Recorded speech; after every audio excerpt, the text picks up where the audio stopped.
Okay, so the first of two pollens that I tested, the first was this one here. This is a red seedling that is currently in testing. This was a cross of Lily and Austin with Ramblin' Red and has created an incredibly beautiful and fragrant red rose that so far has proved somewhat cold hardy, although this winter will be a better test, and I was wanting to test its pollen to see what it would pass on to its offspring. It's been a beautiful cut rose for me as well, so it'll continue testing. But for now, I was testing its pollen, along with the second pollen I tested was from this one. This was a cross of Princess Alexandra of Kent with a Canadian rose that didn't produce the rose I was expecting, but it's proved an incredibly hardy shrub that blooms incredibly well. And it is still in testing at this point also, but I've been testing to see what it would produce from its pollen. So I took pollen from both of these roses to use, and I was using Munstead Wood. This is an incredibly beautiful and fragrant English rose.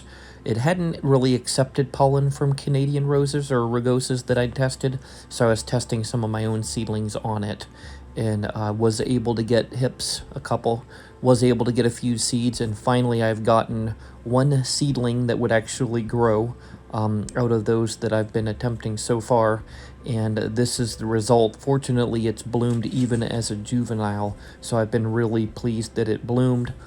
It's maintained some of the fragrance, not as powerful as Munstead Wood, but a similar fragrance, just weaker.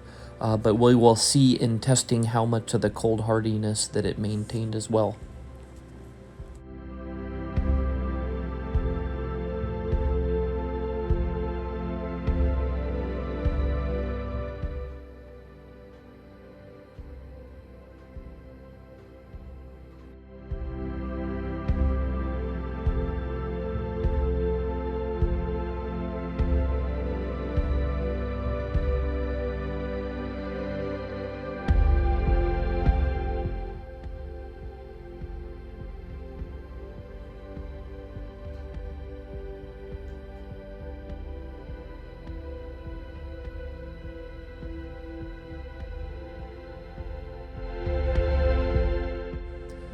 Well, I hope you've enjoyed seeing this seedling and seeing both the seed parents and pollen parents that it came from.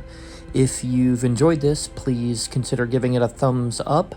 Also, if you've really enjoyed it and want to see more, please consider subscribing. Thank you for your time.